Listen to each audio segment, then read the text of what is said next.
Welcome, everyone, to Gloria Culver Day at the University of Rochester.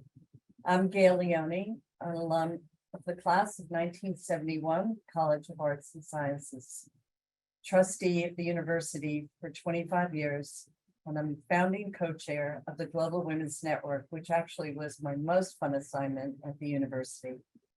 So why is it my self-described Gloria Culver Day at the U of R? Because after 9 years as the Dean of the College of Arts and Sciences, Gloria is stepping down. That is the sad news. The good news is that she is staying at the university and going back to her biology lab and teaching, where she undoubtedly will save the planet. So we decided to celebrate first her birthday, which was yesterday, and second, her many contributions to the university. And we're going to celebrate not with a retirement party, not with a gold watch, and not with a speech. But in true Rochester fashion, we're going to celebrate differently and have a conversation with an amazing woman so we can learn more about her, truly appreciate all she has accomplished, and look forward to what she'll be doing in the years ahead. And who knows, she may tell you about her favorite song for car karaoke, which one of the novels piled up in her house she plans to tackle first this July, or whether her superpower of sleeping on planes will survive her deanship. Those are important questions to be answered. To have this conversation, we've invited two very special people who know Gloria well, Pedro Viejo Ramirez and Brian Mitchell. Pedro is an optical engineer at Snapchat, where he's currently working in research and development on augmented reality glasses. Now, I did look that up. It is not smart glasses, it's not virtual reality glasses, and hopefully he will tell us the difference. But it's undoubtedly how we will see the world in the future. He is a member of the School of Arts and Sciences Dean's Advisory Network at the university. He's a proud graduate of the U of R class of 2016 with a bachelor's degree in optical engineering. And he has a PhD in biotechnology from some other university across the pond in Cambridge. Brian Mitchell received his PhD in history from the University of Rochester in 1981. He is the president and managing principal of Academic Innovators, where he provides guidance related to strategic planning, finance, programming and infrastructure development at higher education institutions. He's well equipped to do that because he served as president of Bucknell University, and prior to that, he was president of Washington and Jefferson College. Brian is a member of the Arts, Sciences, and Engineering National Council at the U of R. We'll start our conversation with Pedro and Gloria. I understand they will not be wearing augmented reality glasses, but look for that the next time they talk. So Pedro, fire away. Gail, thank you so much for that wonderful, wonderful introduction. I would happily go on for ages on augmented reality glasses, but that's not the topic of today. But you were right that we will certainly be using those to look at the future. I have the great privilege to be the first speaker to welcome Gloria into this conversation. And it's my privilege to do it for a second time, since Gloria and I had this a similar kind of event in London with the London alumni. And we can all agree that it was a fantastic occasion. And so we'll touch on some of the topics that we discussed then that definitely garnered great interest from the crowd. So Gloria, I think one topic that is on most people's minds and social media feeds these days is this emergence of artificial intelligence in the form of large language models, notably ChatGPT, among many others.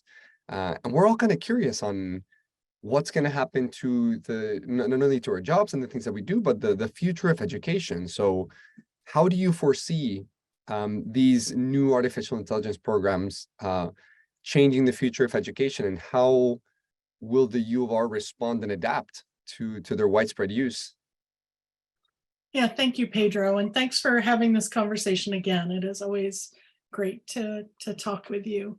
So I think that your phrasing is interesting because I think we're already responding. I think that we have got to be thinking about how technology, and especially right now, given the huge conversation around AI and ChatGPT, how we as educators think about it. What I'll say is at the U of R, what we're doing is really talking to our faculty and our students about what does it mean to their classrooms, their learning, their teaching, and how do we make it easier for them to either incorporate, which is I'll get to more later because that's my preferred method, or to think about understanding and restricting the use of ChatGPT. So I like to hearken this, and many people do, to the advent of the calculator, right? When calculators were first introduced, everybody said it's the end of humans' ability to do math, right? No one will know math anymore. We're not going to know how to multiply or add. And yeah, I think that the reality is that it helps us do higher functioning math. It helps us do different things, but you have to know that 2 + 2 does not equal 7 to trust your calculator, right? And so you have to know something about the human language and the topics you're searching for or asking ChatGPT to give you feedback for, to trust that you're getting meaningful information. So I do hope that the future of AI and ChatGPT and similar sorts of advances are to aid in education, aid in learning. I think it's really important that we educate students now about what these sorts of machine learning models can, and language models can and cannot do, what they're good at and what they're not good at. And I think also very much around the ethical usage of data and information, and at some level, creative works that you do not personally generate yourself. And so I think the job of higher ed is to make sure we talk to students, we talk to faculty, we build in how these interfaces can be helpful, but where the pitfalls are, how we think about using them as tools, like you might use a calculator as a tool. You don't use it to do all the work, you use it to make sure that, to double check or to do the primary work, and then you follow through. So I really would like to see us, as and the U of R is doing this, building models where we incorporate the use of ChatGPT into the work that we're doing. And Pedro, as you well know, an alum in the audience in London said, if I don't know how to use this, I can't do my job. My employers expect me to use this. And so we're not doing our students a service if we just say, don't use it, and we don't want you to use it. So it's going to be an evolution. I think every semester, right, the technology is going to evolve, and we're going to struggle to stay on top of it. But I think it's our job to make sure we keep moving forward, and that we allow people to use available tools, but we have to give them the foundational knowledge to understand what those tools can and cannot do. Absolutely, Gloria. I really like that answer. And you're quite right that it actually highlights the purpose of education even more, because of the number of pitfalls that can occur if this technology is used without an awareness of what you're using it for is fairly large. Yep. Recently, we had an example, actually. I have a colleague that needed ChatGPT to rename some files, and he got a little piece of script that worked fairly well, but the moment you use it in a different context, it would erase the company's file structure. And had that happened, that would have been catastrophic. So we were really lucky that a software engineer caught the bug really early on. But an example like that, in which you think, oh, this is great, it saved me 10 minutes. But without the knowledge of the greater context of what that piece of code did, that could have been a disaster. And so highlighting the usages, the pitfalls, and how to be smart about it, I think, much like you say, is critical. And I'm very keen to hear when the audience gets some questions, your thoughts on this as well, because I think everybody in their respective field will have an application of this in which you say, well, what would this look like for the arts or for architecture or for chemistry? And that would be really cool to know. Well, and my answer to that is it's really still the human imagination and the human creativity that says, what will it look like for all of these different things, right? I think it's the input that we give ChatGPT that we're asking for output on is really where that interface happens. So I still think it is very much the human piece of the interface that is still exciting and interesting. Absolutely. And so much territory to be had in this new field of AI. So as a leading university, that's where we have to put our efforts in. So their students are on the bleeding edge for their future jobs. Thank you for that. We can go on to that question forever, but I'm going to move on to another one that I would love for the audience to hear your take on this. This is one that I know a question you've had through your time as dean, but this is probably the most comprehensive moment to ask it. And it's what has brought you the most joy during your time as dean of the college? Yeah, so I think this panel is a great example of that, right? So the interactions I've been able to form with alums, students, faculty, to me has been the most exciting and really formative part of this job. I think I define myself as an extroverted introvert. And I think that this time with individuals and learning about their ideas, their thinking, what brought them to U of R, what connects them, has been hugely important. And I think that also spills into another thing that I loved as being department chair, but I've got to do a lot more of as dean, and that is hiring faculty. Interviewing faculty candidates, you get these people who have amazing, fresh, exciting ideas. They're interested in pedagogy and their research. And, I want to hire everyone that steps in my office, right? We can't do that. But just, I love those conversations. And one of the questions I always ask faculty is, why Rochester? Like, why is this the place for your next step in your career? And those answers are so illuminating. And I think that that's been a huge part. And then the corollary to that is faculty development. So the faculty we do hire, watching them be successful, helping mentor them to the next step, helping them take those answers to why Rochester and actually live it out is so rewarding. So last night there was an event at the Provost House where we were honoring faculty who had awards during the last year, and just the buzz and how happy people were and the excitement, like that is what makes this job incredibly fun and very, very meaningful, right? Because, and I think I'll end up talking about this later, what I've learned later in my career is that it's not necessarily about the accomplishments that I personally have. It's about the impact that the work that I do can have throughout the system that is really important. And that's one thing I've learned, really, really enjoyed about this job. I hear that, and I appreciate that candor, especially this idea of interviewing the faculty that is such an impactful piece of your job, right? Like literally bringing in those that will then impart knowledge afterwards.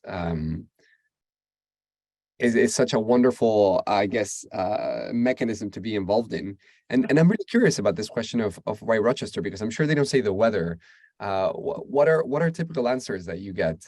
Well, and again, I think I might be stealing some of my thoughts from later, but it really is about our research presence, but the fact that we care very deeply about pedagogy and the education of our undergraduates. And so I ask that question, and often it starts with, well, you have experts in optics, or you have experts in, medieval history. But it comes down to, right, you have these great research resources, but you also have amazing students. Mhm. And I think this idea of what makes Rochester a special place for a faculty member or a dean is the fact that we wed those things incredibly well together. And they're not, honestly, we don't want faculty that say, I only care about my research and I will teach this class because you tell me to, right? That's not a good Rochester faculty member. We also don't necessarily want a tenure track faculty member saying, I only want to teach courses and my research is peripheral, right? So there's this balanced piece, and that's very different from, the latter faculty member I spoke about would be great at a small liberal arts college. The Mhm. first person I spoke about would be great at a research institute, right? And we're not either of those things. And so we want somebody that sort of feels that there's this middle area, and wants to be part of the whole, as I view it, the whole academic experience. I talk about Rochester being amazing because it feels like you're on a liberal arts campus, but you're surrounded by a Research One engine. So you get the best of both worlds. That's why I came here, and that is something I think brings a lot of people here.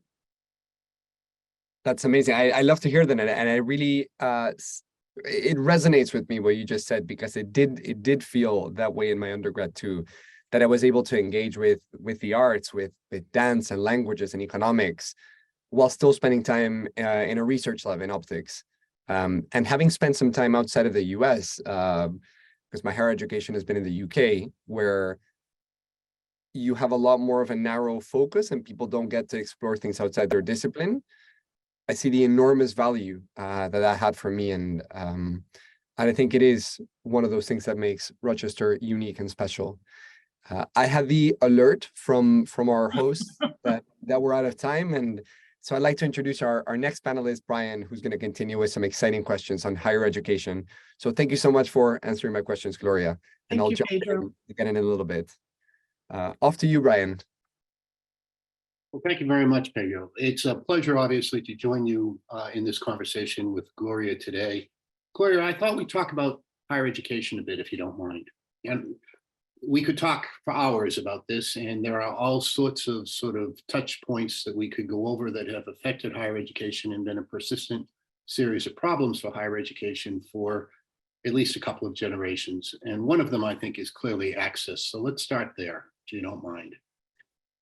In his book on demographics, Nathan Graw talks about the fact that there's going to be a major demographic crash. There won't be enough students across higher education after 2026. Now, Graw's views, as you and I both know, are widely accepted. So I guess what I'd say is, if you accept it in the face of this impending demographic crash, how does higher education respond to what is a critical question for higher education, which is its commitment to access? Yeah, that's the $800 million question, right? But I think, so I'll start with what I think is a premise, which is not an answer, but the premise is it's not an option to not have access. It is an obligation, right? This is something that we have to do. It is the right thing to do. It is for the lifeblood of not just universities, but of the country and the globe. We have to expand access. So how do we do that in the face of declining demographics and many other issues? And I think that we have to find a way of making higher education not only affordable, but interesting, right? So we have to find a way of bridging the economic gap, but I think we also have to find ways of bridging the social gaps in what higher education brings to individuals and what we think is important versus what is truly important. And my thinking on this is we can rewire financial aid, and there's, I think Williams was the leader in this, that got rid of loans and work study as part of their financial aid to try to bring not only the burden of the cost down, but also to make time more available to individuals while they're on campus, so they don't have to work a job to cover their financial aid, and they can take more advantage of opportunities on campus. So that's, I think, a huge start.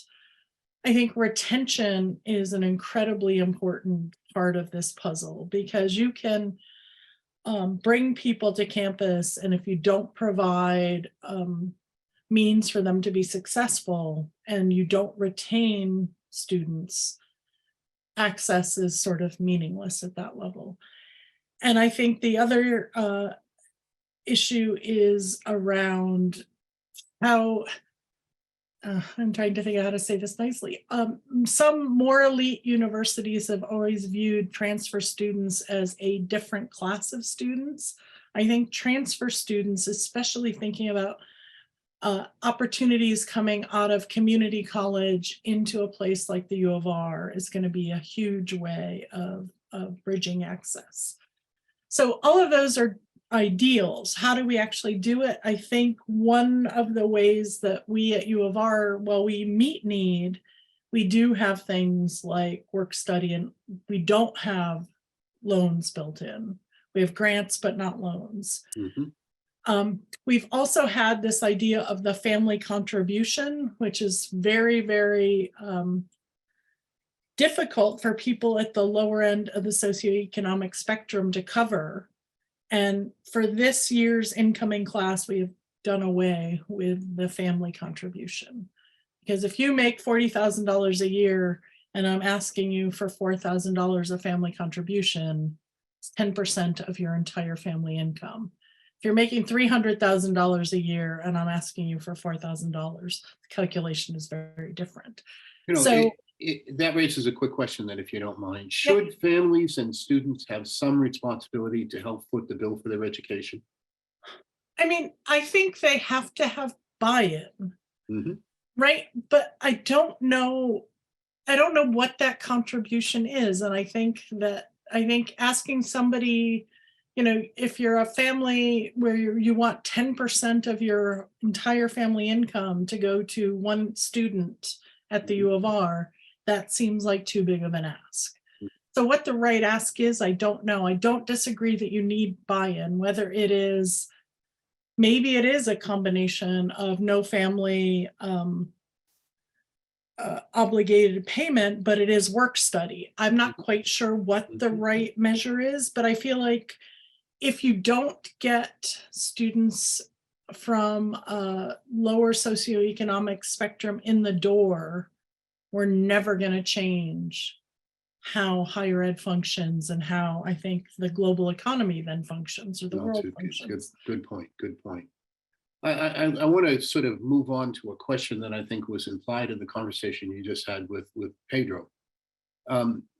You noted earlier that the University of Rochester is both a teaching university and a top-tier research university.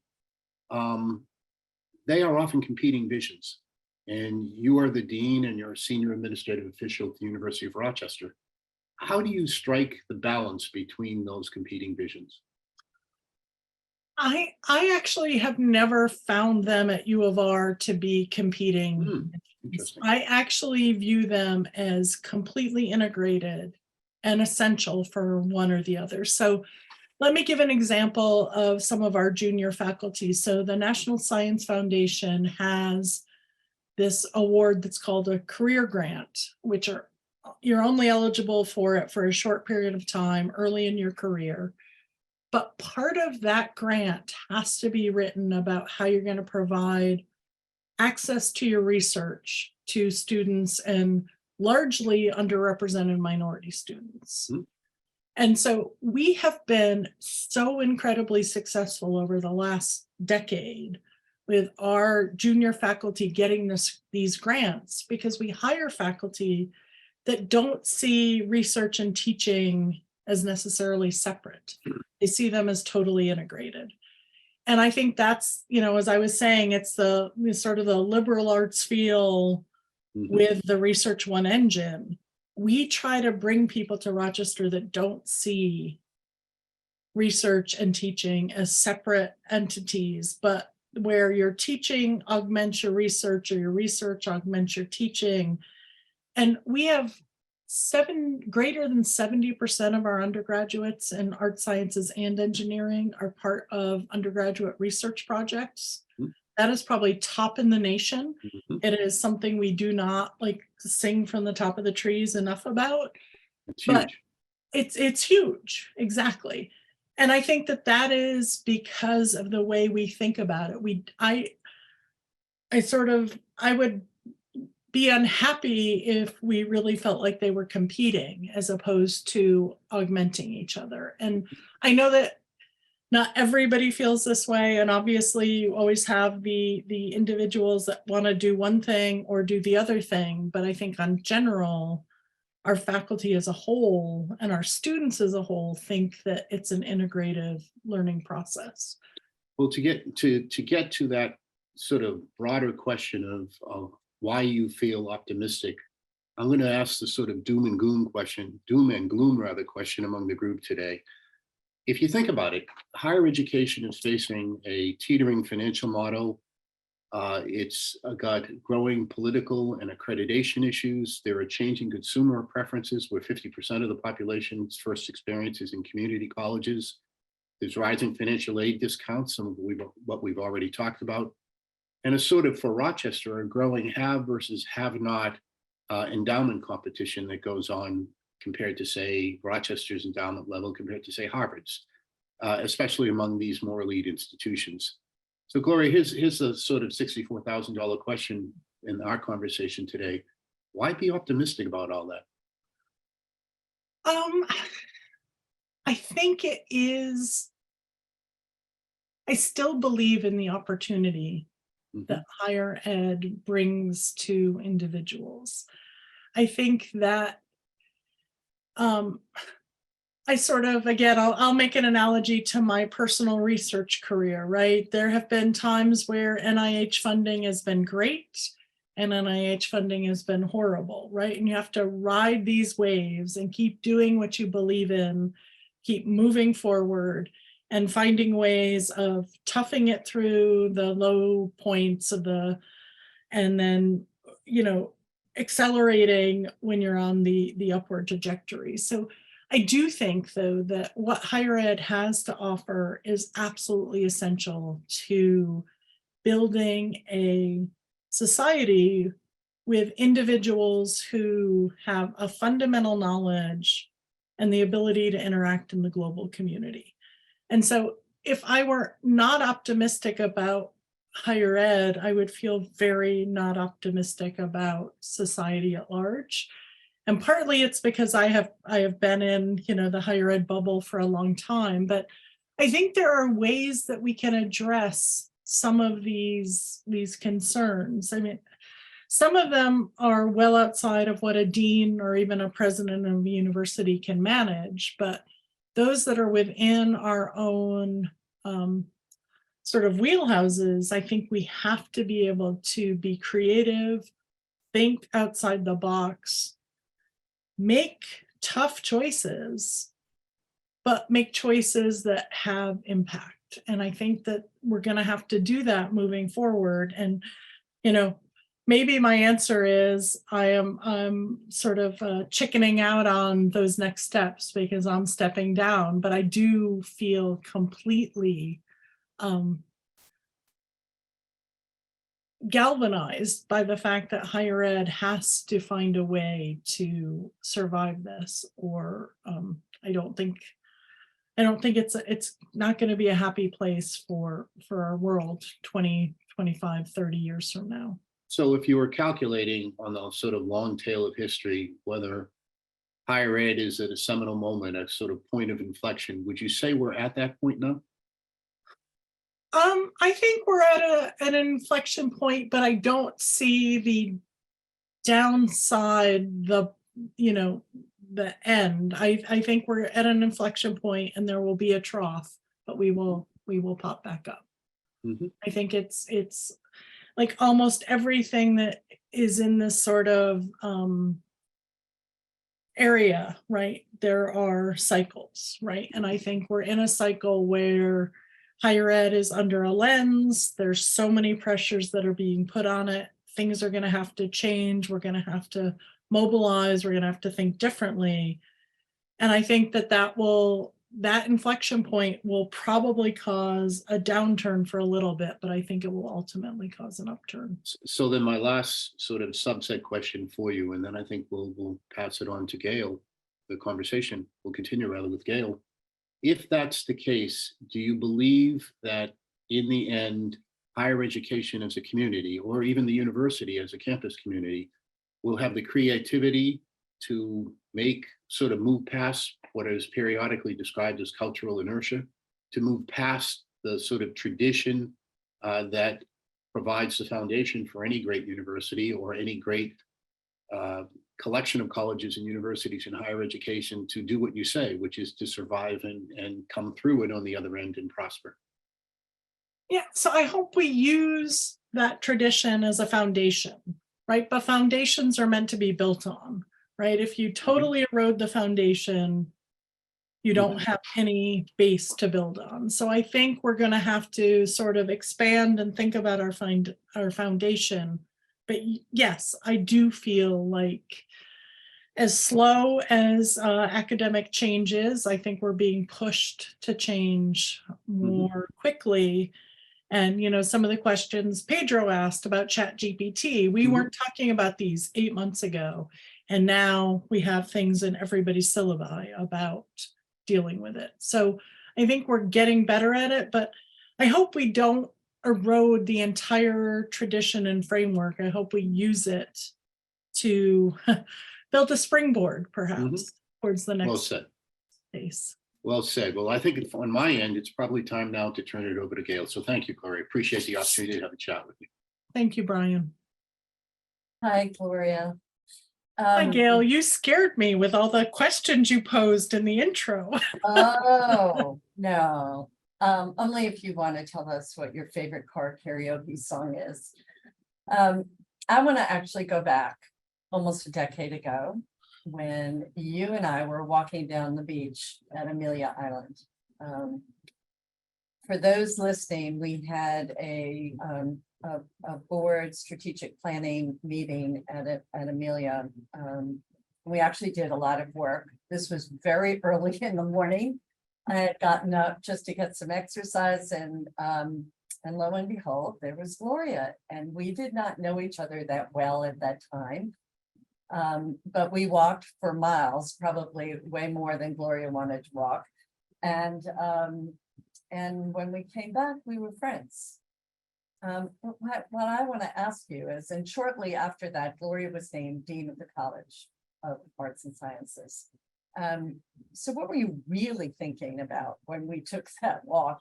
Because I'm sure you were thinking about career change, from going from your lab and teaching to what would it be like if I was named dean, because you knew the process was going on.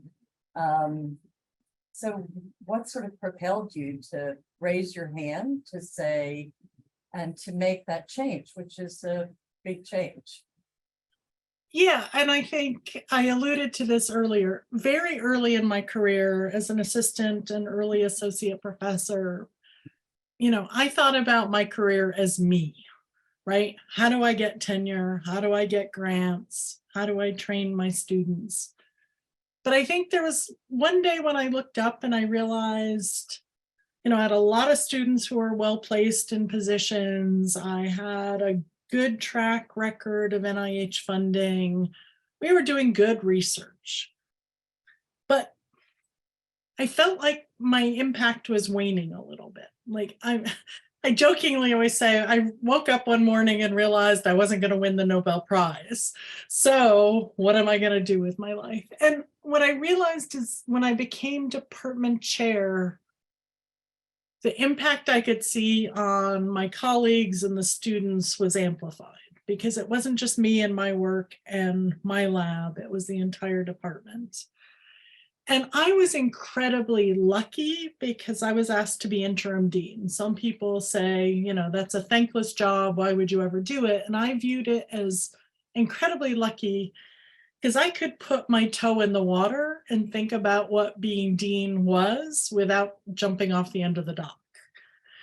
And that experience to sort of try out the job and to see what it was like and to get deeper into what it meant to be a dean, I think is the only reason I became a dean. I don't think I would have gone from department chair to applying for a deanship if I hadn't had that time to try it out. And, you know, that's, who knows if that's true, but that's how I view it in retrospect. And what I can remember thinking as we walked down the beach is, how in the world am I in a position where I get to meet this amazing individual who has this great life experience, who wants to talk to me on this beautiful morning in Florida? So that's what I thought as we were walking down the beach, Gail. I wasn't necessarily thinking about my job trajectory, but that's part of what I have grown to love about this job is the people you meet, their interesting stories, how you can use their stories to think about how the U of R has impacted people and how you build that impact for the next generation. So you and I both, I think, have such fond memories of that walk and that conversation. And, you know, hopefully we'll do it again sometime and when it's not rainy Rochester spring. You'll come to DC. Pedro asked you the question about what you liked about your job, and you answered that amazingly. I want to know, what was your greatest fear in making that change? Going from lab and teaching to being the dean, because I know that that's always something that you have to sort of, having made a lot of career changes in my life, not only, you know, going from law to investment banking, Right. to teaching, and general counsel jobs, but also in different sectors. So there's a certain amount of fear that you have that you sort of have to get over. And I'm curious what yours was relative to moving.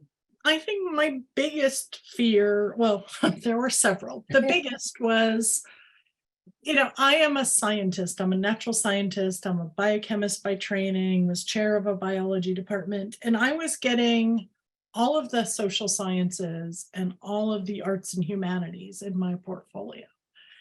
And I think for me, the biggest fear was that I wouldn't know enough or have enough information to make informed decisions about these very disparate areas of the school. And, you know, there are people that can help get you up to speed, and, you know, you just have to sort of learn by doing. Like, was I a great biochemist on day one? No.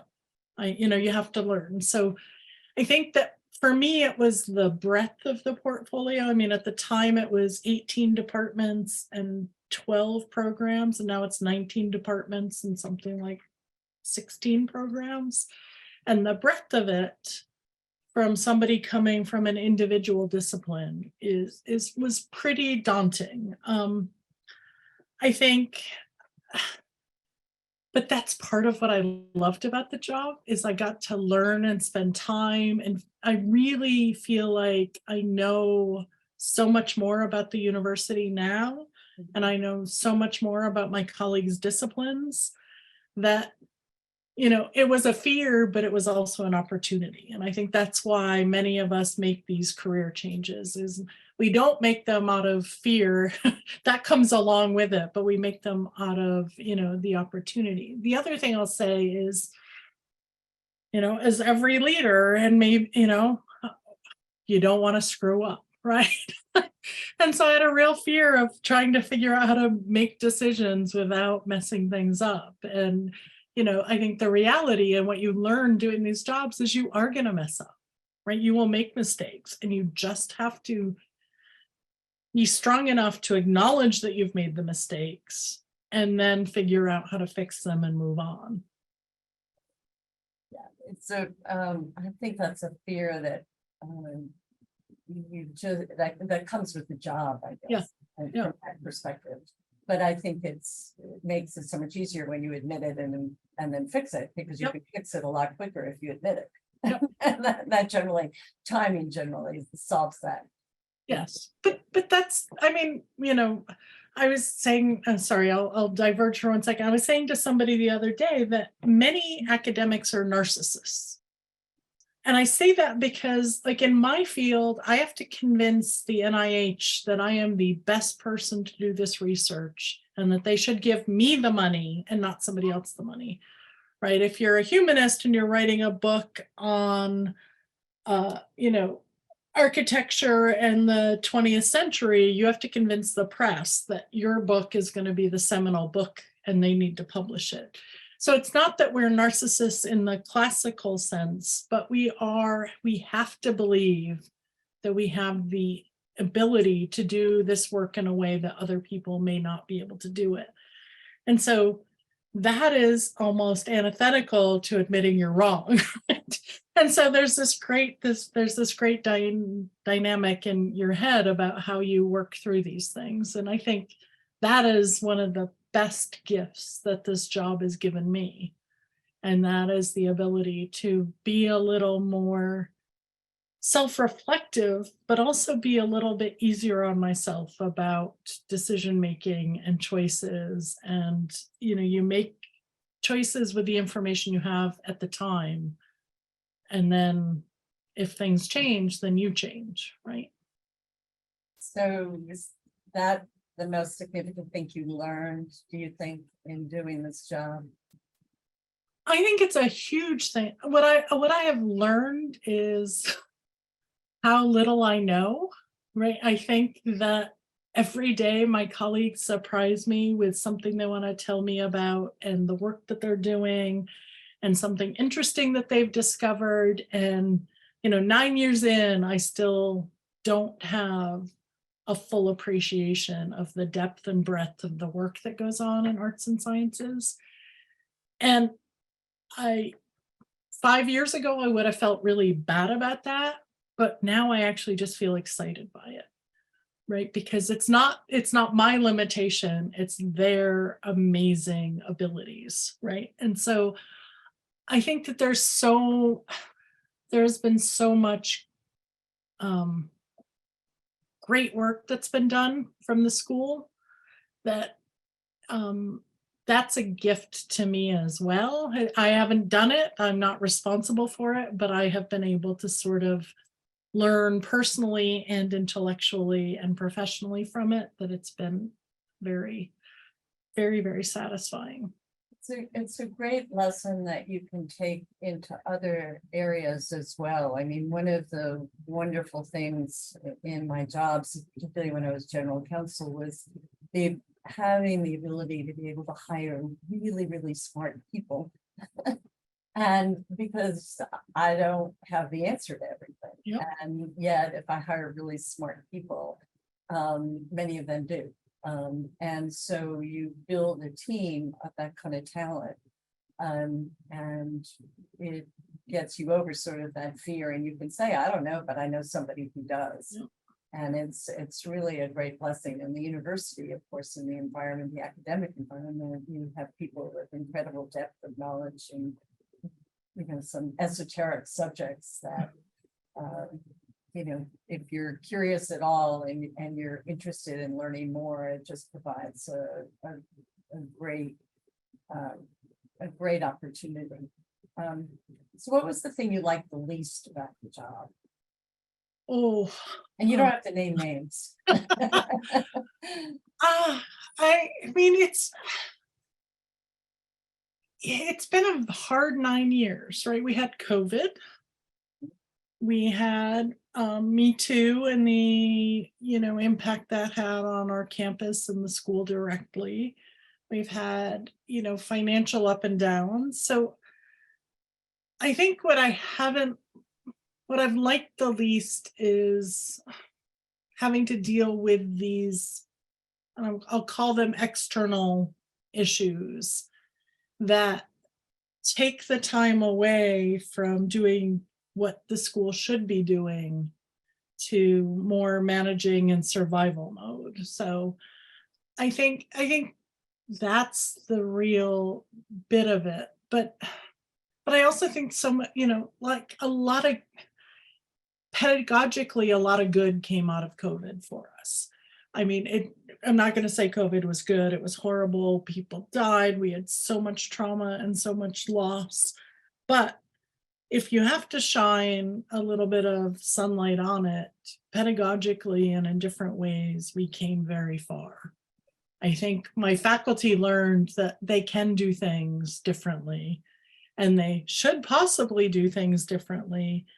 And, that gets a little bit to Brian's question about, if this is the way we've done it, how do we move forward? And hopefully it doesn't take things like pandemics to make that change all the time. And I do think that COVID helped sort of initiate that thinking that just because we've done it this way doesn't mean it's the right way or it's the only way. So yeah, I guess like probably most leaders, I disliked the conflict and the external issues. So what are you looking forward to most in this next chapter of your life? And yeah, so I sort of started thinking about it this way. I came to the U of R in January of 2007 as an associate professor. I was promoted to full in July of 2009. So 2.5 years. I became chair in 2010, and I became dean in 2014. So I really am looking forward to being a faculty member at the U of R, because I don't really feel like I had that experience. It was less, 2-ish years when I moved here, set my lab up again. I had a 2-year-old, life was a little bit chaotic. So I'm really looking forward to actually being part of the faculty. I obviously like sort of reinventing myself. And so there's this whole opportunity to think about, I'm trying not to think in chapters, I'm thinking novellas, because I'm not sure I know exactly how many I have or how long they're going to be. And this is a little bit like calling out your favorite children, but I am so excited about going to teach in Attica. I really want to be part of our prison education project. For me, that is something that we do that is so meaningful. And I'll tell a very funny story that I don't think my kid is on, so I can tell it. But the same week when my announcement came out that I was stepping down, I went to Attica to observe teaching for the first time. And my kid kept sending funny things like, Dean Culver steps down, goes to Attica. But I think, like, for me, these opportunities that I don't know that I would have known about or thought about if I had not had the opportunity to be in this role. And so, there's a lot of work with bringing underrepresented students into STEM. I want to, that's my thing with Attica, is I want to try to figure out how to bring some STEM education there. And so this job as dean has given me so many ideas and places to sort of, again, to parallel the earlier conversation, springboard from. I don't know that there's almost nothing I'm not excited about.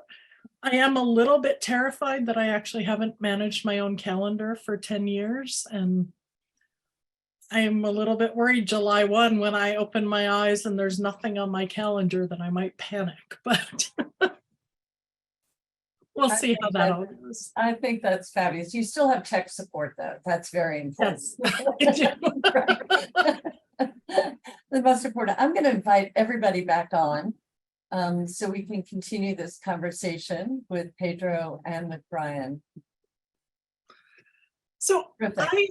I want to reiterate by, thanking all of you for doing this, for your friendship, for your relationship, for your feedback on how things are going at the school, at the university. But I'd actually like to ask you all the question of, why have you stayed engaged? Like, what is your U of R experience or your School of Arts and Science experience that brought you to say yes to do this today and yes to all the things you say yes to. So Pedro, maybe I'll start with you and we'll go in the same order. Yeah, absolutely. Thank you for that question. Well, the obvious answer in my head is that my time at Rochester was extremely formative. It was my first time while doing education outside of my home country, and it was this intro into the American style of education, and the welcoming arms of the university and the amount of resources that were available for me to pursue my degree, and the number of yeses that I had when I asked questions on, can I do research? Can I take these many more classes? Can I engage in, I don't know, all these other extracurriculars were amazing. And I've taken that mentality forward to try to open up as many doors as I can rather than answer questions with obstacles. And so I think that Rochester spirit I carry with me. In fact, I carry it in my backpack. I always put the little R everywhere, and on the other side of those yeses that were given to me at an early time, is that now I want to in a sense give back to students as well and provide opportunities for them, right? To be this time the enabler for many other people that are looking for that same opportunity that I had. And I think getting involved in these events is a great way to do that. Thank you, Pedro. Brian? Well, it's interesting, Gloria. You and I met, if I recall correctly, over dinner when I had come out to Rochester to give the commencement address to the graduate schools, except for Simon, I think all the other graduate schools. And I remember that I was a little nervous about giving that address because I was going to have a very frank conversation with the students.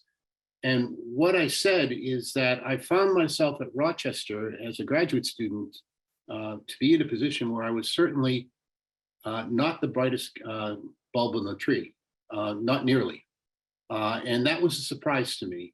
And it also was a surprise to me that it wasn't until I got to graduate school that I was taught by, in this case, the history department and the Genoveses and Betsy Fox Genovese and Mary Young and some others, taught me how to think.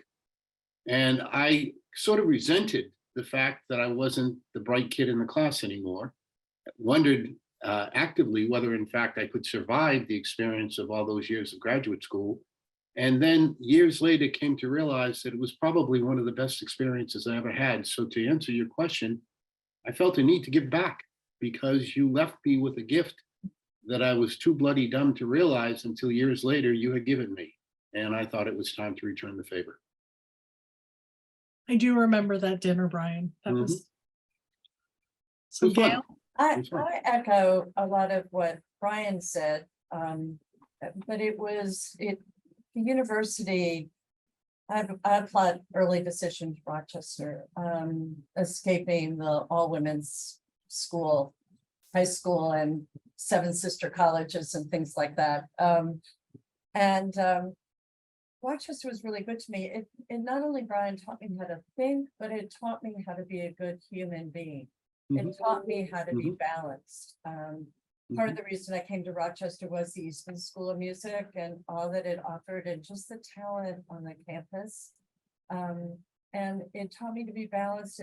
I had as many English courses as I probably had political science courses. And the political science department then was pretty unbelievable, chaired by Riker and Regenstein and Bloom and Manny and Nimi and Fenno. And Professor Fenno and his wife became good friends, and giving back was important. And so we as recently established the Fenno Prize in Political Inquiry because I wanted to celebrate the amazing person he was, as well as thinker, as well as political scientist. But he was an incredible human being who taught me a great deal. Both he and his wife did. And so we had a symposium recently, and it's things like that that keep me coming back. I mean, I was on the board of trustees for 25 years, but it's things like the Fenno Symposium that we did And thinking about that future, it was the Women's Network during COVID, connecting thousands of women that are alum of the university around the globe. Was very exciting to hear their stories, you know, all the struggles that a lot of us were having with working in families and COVID and home, and how do you manage all that?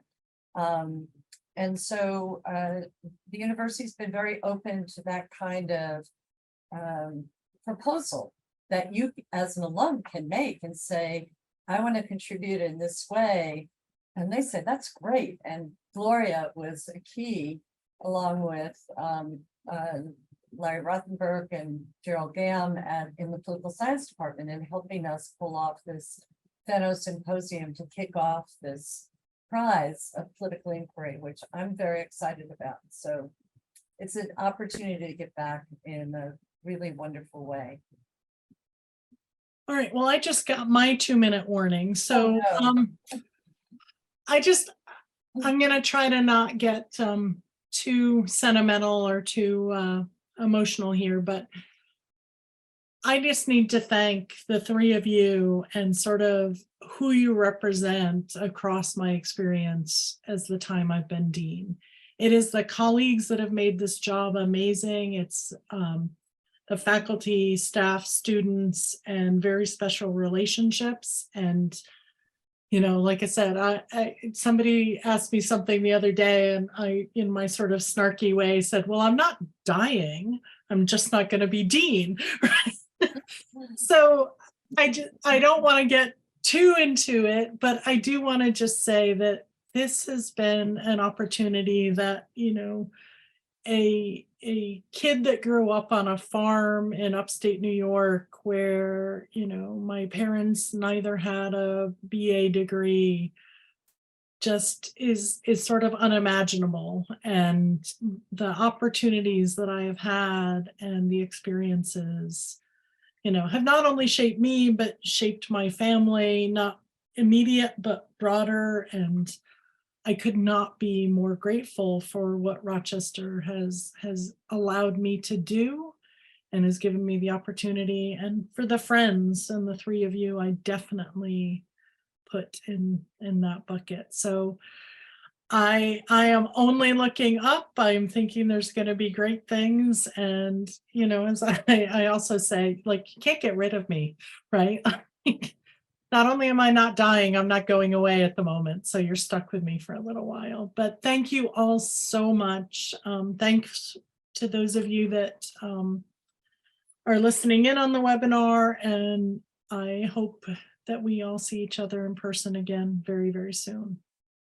Well, and I wouldn't rule out a Nobel Prize sometime in the future. So I'm pretty much ruled that one out. But It was an honor, Gloria. An honor. no, An honor and a pleasure. Thank you.